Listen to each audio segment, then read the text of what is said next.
بزرگترین اشتباه ما در هدف گذاری چیه؟ آیا فکر میکنید که گفتن اهدافتون قبل از اینکه اونها رو انجام بدید و بهشون برسید به بقیه کار درستیه؟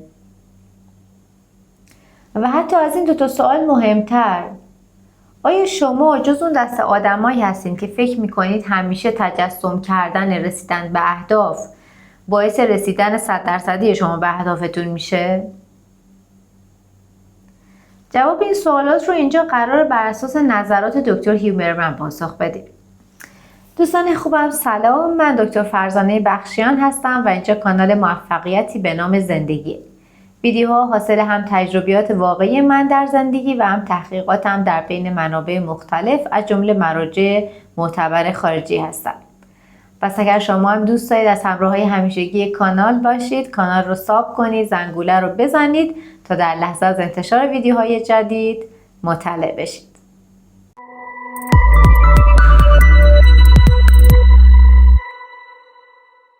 بریم سراغ اشتباهاتی که ما در هدف گذاری هامون انجام میدیم و بعد مانع رسیدن ما به اهدافمون میشه. اولین اشتباهی که از نظر دکتر هیوبرمن مطرح میشه اینه که خیلی از آدم ها میان و قبل از اینکه کاری رو انجام بدن و هدفشون رو استارت بزنن میان و اون رو با بقیه در میون میذارن. و دلیل منطقی که برای این کار دارن اینه که انگار یه جورایی میخوان با گفتن اون به بقیه اون اهمالکاری رو که ممکنه خودشون در مورد انجام اون کار داشته باشن رو به حداقل برسونن. در واقع فکر میکنن با گفتن اون به بقیه دارن برای خودشون یک تاکید ایجاد میکنن که حتما این کاره رو چون به بقیه گفتن انجامش بدن. یه جورای خودشون رو تو دروایسی با بقیه میذارن. اما دکتر هیوبرمن معتقد هستش که این کار یا باعث به تعویق انداختن اهداف میشه یا کلا اصلا انسان رو از انجام اون کار منصرف میکنه و از 2 بعد قابل بررسیه. یعنی هم از بعد مثبت و هم از بعد منفی. اگر شما اهدافتون رو با بقیه در میون بذارید دچار این مشکل میشید که اصلا به هدفتون نمیرسید. بعد منفی قضیه اینجوریه که شما مثلا میایین و به اطرافیانتون، دوستانتون یا هر کسی که میخواید میگید که مثلا من تصمیم گرفتم که آیلتس بگیرم، یا یه چیز دیگه هستن من تصمیم گرفتم که سیگار رو ترک کنم. حالا اگر اون فردی که شما این قضیه رو با اون مطرح میکنید آدم منفی نگری باشه، شروع میکنید به گفتن این که ای وای چه کار سختی میخوای انجام بدی، مگه حالا فکر کردی این کار به این آسونی ها انجام میشه، یا اصلا میدونی چه مسیر سختی رو باید طی کنی، خیلی زمان بر هستش. حالا اصلا تو تونستی آیلتس هم گرفتی که چی؟ من خیلی ها رو میشناسم که مثلا آیلتس گرفتن، مدرک دارن، در نهایت هم یه جای معمولی توی مؤسسه زبان معمولی دارن یه حقوق بخور و نمیر میگیرن و خلاصه 1000 جور فکر منفی میاره تو ذهن شما که اصلا باعث میشه یا شما دچار تردید بشید و اون کار رو به تعویق بندازید یا اصلا کلا منصرف بشین و بیخیالش بشین، چون به نظرتون یه چیز خیلی سخت و غیر قابل دسترسه. حالا اگر شما بیاین و اهدافتون رو حتی با افراد مثبت اندیش هم مطرح کنید، باز هم از نظر دکتر هیوبرمن این اهداف شما رو به مخاطره میندازه. چطور؟ شما میایید و راجع به اهدافتون با یه سری آدمای خیلی مثبت اندیش صحبت میکنید، آدمایی که سرشار از انرژی مثبت هستن.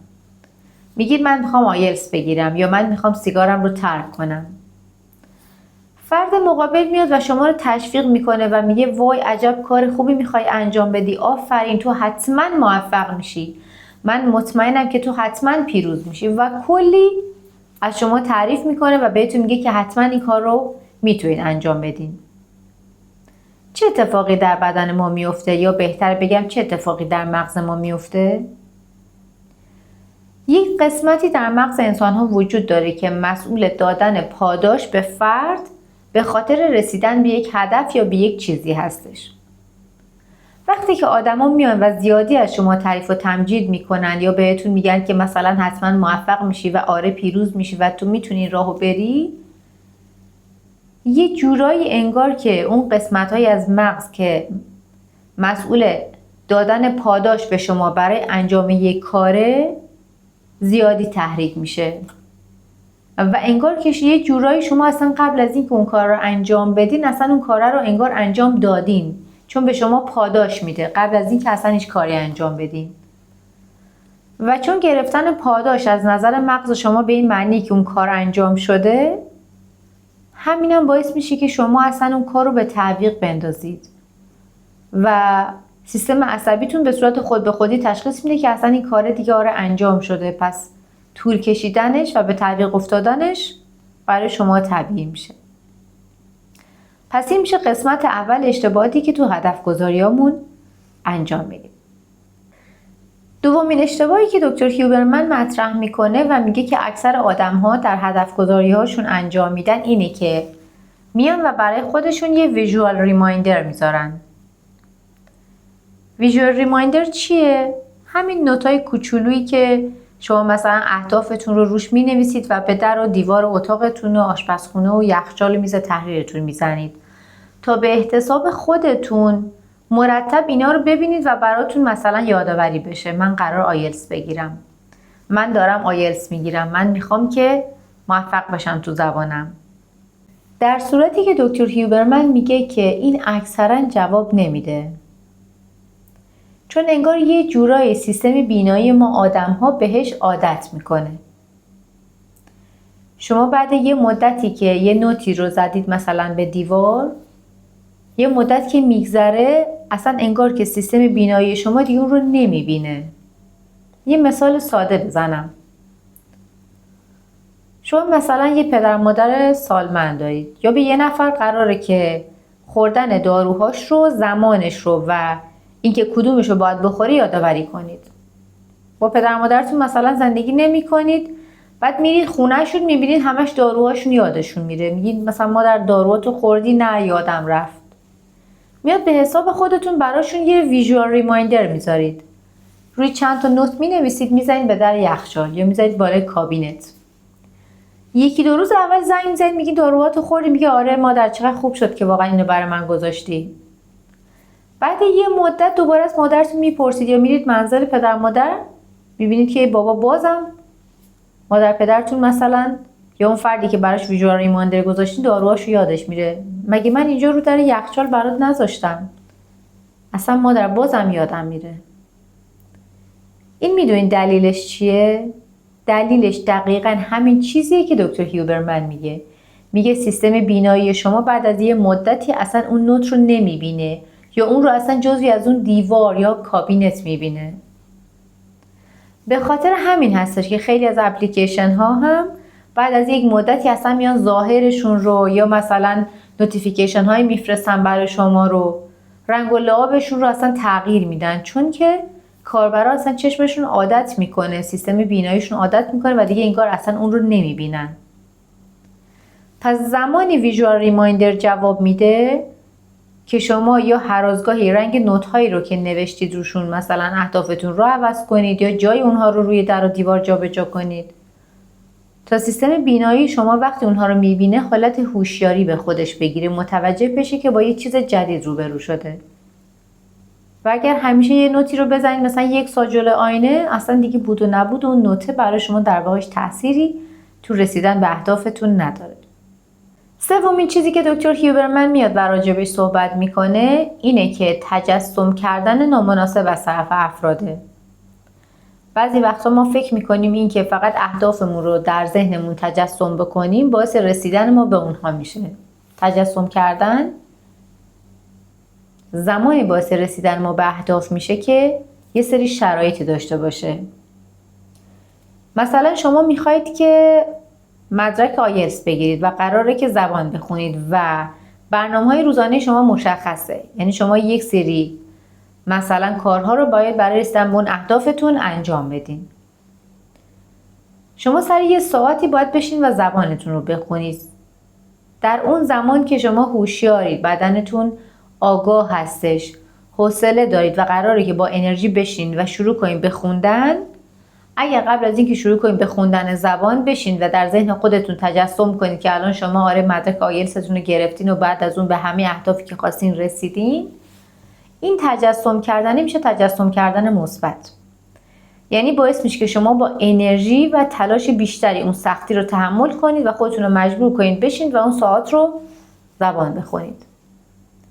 اما یه وقتی هست شما اصلا حوصله خوندن زبان ندارین، بی حال و حوصله مثلا روی مبل نشستین و اصلا خسته‌اید و هیچ برنامه‌ای هم برای خوندن زبان ندارین. اون موقع اون زمان تجسم کردن هیچ سودی به حال شما نداره، یعنی شما رو بدنتون رو تحریک نمیکنه که هوشیار بشید و برید سراغ کاری که باید انجام بدین و اقدامات لازم رو انجام بدین.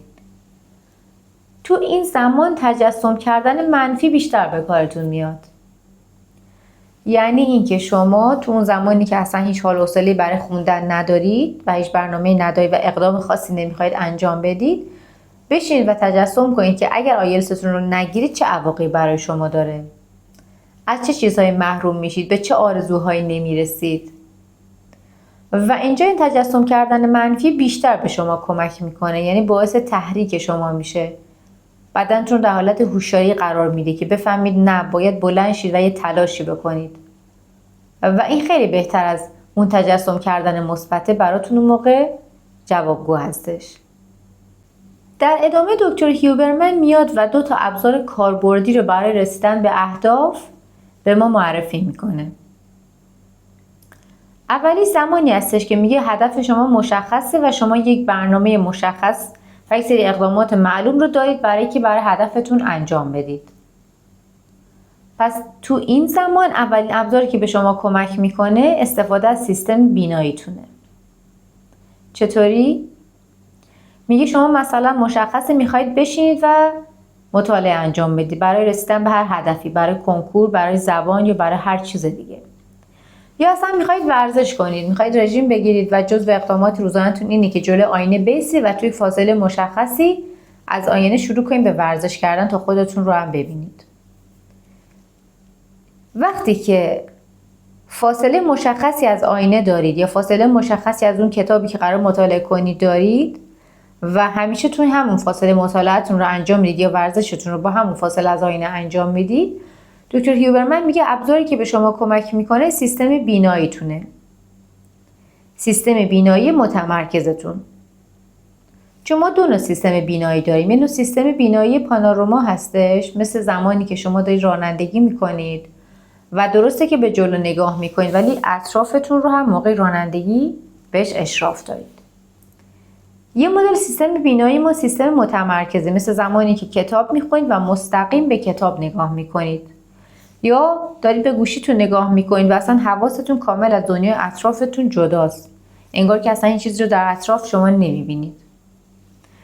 و اینجا دکتر هیوبرمن میگه زمانی که شما اقدامتون قرار مشخص باشه برای هدفتون و قرار اقدام به کاری بکنید در یک فاصله مشخص، باید بیاد از سیستم بینایی متمرکزتون کمک بگیرید، یعنی به مدت 30 60 یا 90 ثانیه قبل از اینکه اون کار رو آغاز کنید با همون فاصله‌ای که مثلا کتاب از چشمتون قرار داره یا آینه از جلوی شما قرار داره بیایید و به مدت 30 60 و 90 ثانیه متمرکز بشید و به اون نقطه خیره بشید. و این کار خیلی بهتون کمک میکنه که زمانی که شروع میکنید به خوندن یا به ورزش کردن یا هر کاری که دارید انجام میدید، بدن شما با هوشیاری و تمرکز بیشتری اون کار رو انجام بده. دومین ابزار کمک گرفتن از ساعت طبیعی بدنه. به این حالت که بر اساس نظر دکتر هیوبرمن میگه آدم‌ها در 3 زمان در طول شبانه روز هوشیاری و توانایی بیشتری برای انجام کارهایی که قرار به اهداف مشخصی برسن دارن. چه زمانهایی؟ دکتر هیوبرمن میگه که 30 دقیقه بعد از بیداری، 3 ساعت بعد از بیداری و 11 ساعت بعد از بیداری. تو این 3 زمان 3 حالتی هستش که بدن شما بیشتر از همیشه آگاه، هوشیار و توانایی برای انجام کارهایی رو داره که قصد داره اونها رو به هدف خاصی برسونه. و خب البته این طبیعی هستش که آدم‌ها ساعت‌های خواب متفاوتی در شبانه روز دارن و همه مثل هم نیستن.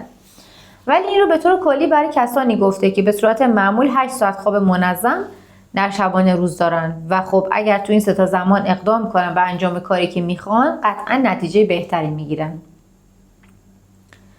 و البته این هم تو پرانتز بگم که این نباید باعث بشه که ما آدم ها بهانه بیاریم که فقط دیگه توی این 3 تا زمانی که باید به اهدافمون برسیم و تلاش کنیم براشون. آدما همونجور که گفتم با هم متفاوتن. یک نفر عادت داره مثلا صبح زود بلند شه و به کاری که میخواد بپردازه، یک نفر عادت داره مثلا شب مطالعه کنه. من خودم جز دست آدم‌هایی هستم که از وقتی یادم میاد عادت داشتم شب‌ها بشینم و روی کاری که میخواستم انجام بدم تمرکز کنم. چه اگر قرار بوده درسی بخونم، کتابی بخونم یا قرار بوده حتی سازه هنری درست کنم، بهترین ساعتی که خیلی میتونستم تمرکز کامل داشته باشم شب تا نیمه های شب بوده. ولی خیلی از افراد هستن که عادت دارن از صبح زود بلند شن و کارشون رو انجام بدن. پس این هم ابزاری هستش که دکتر هیومن معرفی میکنه و میگه که میتونه به شما خیلی کمک کننده باشه. با این حال منظور این هستش که شما زمانی رو انتخاب کنید برای انجام کارهاتون که در اون ساعت و در اون زمان با توانایی و اشتیاق و آگاهی بیشتری وقت بذارید که کارتون رو از پیش ببرید. دوستان خوبم، خیلی خوشحال شدم که من رو تا اینجای ویدیو همراهی کردید و مثل همیشه ازتون دعوت میکنم که هر نظری که دارید راجع به موضوعاتی که دوست دارید راجع به اونها توی کانال صحبت بشه با من در کامنت ها به اشتراک بگذارید.